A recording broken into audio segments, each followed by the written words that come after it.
Ghostlight. So, classic Doctor Who review time. Yes, I did save this one for October.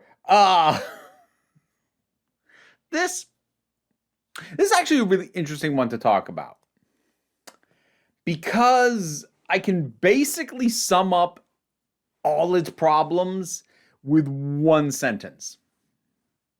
It needed one more episode. It needed no additional content, honestly. It just needed to give what it has room to breathe. Because this is a 3-part story, which really weird for the time in which this happened. You know, the Doctor had kind of experimented with the with doing longer 2 halves during the second of Colin Baker's seasons, but honestly, pretty much from the start of Tom Baker's run, other than that point with Colin Baker, it's been 4-part stories reliably. 3 parts? And I also just realized it was Colin Baker's first season that they did that other thing with, because the Trial of the Time Lord that went back to the 4 parts. Anyways, yeah, this I couldn't find anywhere to confirm this should have had one more episode than it did, but it really feels like it should. The ideas are just falling over each other, and we jump from scene to scene to scene with so little connective tissue. Which is a shame, because this has some interesting things going on and a couple of strong aspects to it. I had actually seen this before. I didn't remember anything except more or less what the deal with the character of Light was. I remember that. I forgot pretty much everything else. I had forgotten there was a Neanderthal butler. I'd forgotten that there was a racist constable. I'd forgotten that there was this guy with the glasses who liked it dark. I'd forgotten about the very odd performances from a lot of the women in this. I'd forgotten that Ace was in a tux. Like, it's a crime that I'd forgotten about that. Ace in a tux. Yeah. But yeah, most of this didn't stick. And I don't think it's because it's bad or unmemorable. I think it's just because my brain was never able to parse most of the rest of that. I get Light's deal. But for how many other characters there are here, and how many of them seem to be going for their own agenda. Because Light doesn't even really get introduced until towards the tail end. But prior to that, we've got Control, and we've got, I can't even remember what the guy who they run into, like, who has the sunglasses, who doesn't like that. I can't even remember what his title was, but like, he has his own agenda, and Control has her own agenda, and Nimrod, the Neanderthal, kind of has his own thing going on a little bit. And then we've got this constable in the mix, and these women who seem like they're kind of hypnotized or just otherwise just wonky and out of it. And the Doctor seems to have his own agenda pretty much from the start in relation to Ace, because he's trying to get Ace to overcome some issues with her past, issues that are not fully explored in this, but like are just kind of hinted at in a way that, like, one of the things I did remember was first time I saw this, I assumed that more explanation about Ace's connection to this house was in earlier stories that I just didn't see. That is not the case. I thought that when Ace just talks about, spoilers, I haven't even tried to sum up the plot yet, but I thought that when Ace just talks about, going into this house and something felt wrong and she burnt it down, I thought that was something like that we'd already seen a flashback to in a previous story. That was my assumption, because otherwise, because what's in here feels like a reminder, not like the first time we're really finding out about it, but here we are. Oh boy. So we start out in this sort of Victorian era setting with Ace, and I'll give this thing credit here. It gets sort of gothic atmosphere pretty well. About as well as you were going to get on BBC TV budget in the 80s. But it does it pretty decently. So I'll happily take that. I'd say a fair amount of the individual scenes actually work pretty well.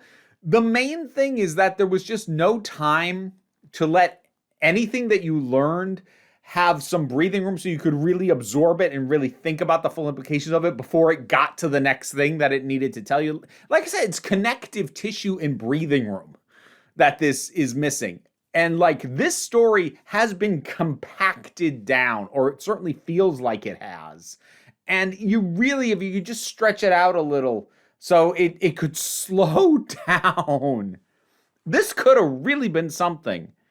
But as a result, it's just a lot of weirdness and like some good weirdness. There's some good bits from the Doctor. I love when he mocks his villains. The Seventh Doctor mocking the people he's facing down. I love it. I absolutely love it. Ace gets some good moments in here as well. I will say this isn't the best showcase for the two of them together though, because the Doctor's kind of being a dick to her in this episode. Like, he brought her here without really telling her what he was doing or consulting her or taking her feelings into account. And every time she asks questions, he shushes her.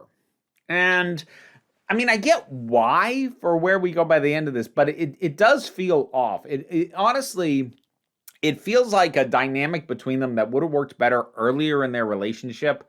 It feels like they should be past this kind of interaction in a lot of ways, but nope, that's what we're getting. Okay, I'd actually give the cast a lot of props. I suspect they didn't have any better of an idea of what was going on than I did, but they're certainly doing the most that they can with whatever their part is and whatever was asked for them. And I'd say we get some pretty solid performances. Again, they're not given proper room to breathe. Like, I imagine that this feels a bit like what, say, Horror of Fang Rock would feel like if you tried to take that story as is and condense it down to one fewer episodes. I feel like, given more room to breathe, this could have been the new horror on Fang Rock. And if you haven't seen my review of that one's great. That one's fantastic. And I feel like this could have been the newer run of shows version of that, and it's not, because it just doesn't have the time. It just does not have the time. It really does feel like a cobbled together script, because so much of what's going on between the constable who is being kept in a drawer who really adds nothing, and so I'm not even entirely sure why he's there at all, to this mother and daughter who just seem completely out of it, to this guy with the dark sunglasses, to Control, who's clearly on her own little mental planet, and then finally Light getting introduced. I will say, I can talk about this because I understand his deal better than anybody else's. I do find Light's deal interesting. Like, it's an interesting motivation for somebody to want to do something terrible, which is that his whole thing is just cataloging, and he's been trying to catalog Earth and everything on it, but things keep evolving. So as soon as he comes close to getting done, he goes back and checks. A whole bunch of new stuff has happened. Stuff has changed too much. You can't consider it what he cataloged it as before. It's changed. And having that just be like, it breaks him.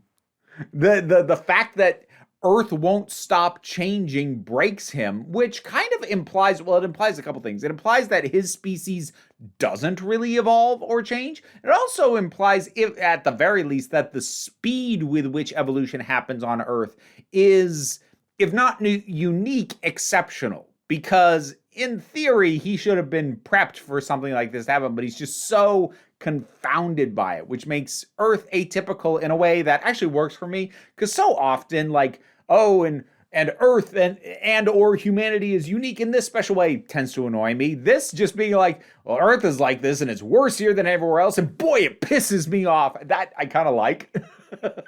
See, that works so much better for me than being like, oh, Earth is this special precious gem out in the cosmos. Like, no, this place sucks. It's irritating. I'm gonna get rid of it. Cool. I like you. I don't like him. I don't like. I mean, this is not a Light was right. No. I'm not doing that hot take. But you know, as somebody who complains whenever sci-fi shows act like Earth and or humanity are somehow wonderful and exceptional in good ways, and I kind of scoff at it. My general opinion is if we are the exceptional best of the universe, then the universe is screwed.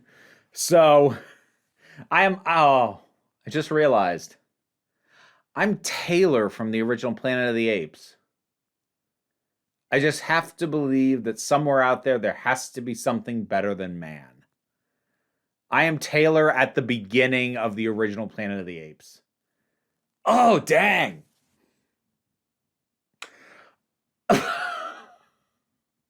I'm going to have to sit with that thought for a minute. I'm sorry. Hang on. I need to speed run a minor existential crisis in my head. Okay. All right. I think I'm okay. Sorry. That threw me off.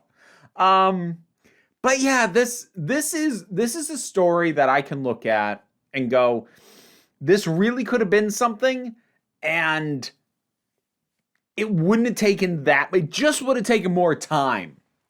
And or I guess cut some of the plot threads and or characters to make it work in the amount of time you had. But even then, like, I honestly think it's probably got everything it needs and everything could work just fine if it could slow down. But it can't. It's only got 3 parts to tell the story in, which means that while, as I said, individual scenes often work, there isn't really like a core iconic interaction or something. Because like most of the good Doctor Who stories, even some of the bad ones, there'll still be that one interaction that the Doctor has, usually the Doctor, has with somebody that just makes you go, yeah, that's the stuff. And this one kind of doesn't. And it's because even when good interactions happen, I don't get to enjoy it for very long because we got to get to the next thing, like right the heck now. So it is worth watching. It has good atmosphere. It has an overload of ideas for its runtime. But it is one that I ultimately come away going, that could have been something. I'm not sure it is, but it really could have been. The general impression I get of this one is that it's kind of on the divisive and or debated side. But and like if you were gonna show up in the comments and tell me, this is cobbled together for what was gonna be Longborough. Yeah, I know all that. I do know that. So and that's probably part of why this is as weird as it is, if we're being honest. But whatever your thoughts are, since I've now spared you having to drop that tidbit of trivia on me, I already know. But whatever else your thoughts are, drop something down in the comments. Let's talk about it. It has just occurred to me that people who aren't that deep into Doctor Who and don't know what Longborough is have no clue what I just went off on. I don't have time to explain it. Anyways, Patreon pays the bills. Anything that you can contribute to that helps me do this as my living, and I do immensely appreciate it. Even if you can't help me out that way, like, share, subscribe, they all help as well. Don't worry too much about it, though. We take a relaxed attitude around here, so you can just come on back next time you need a break.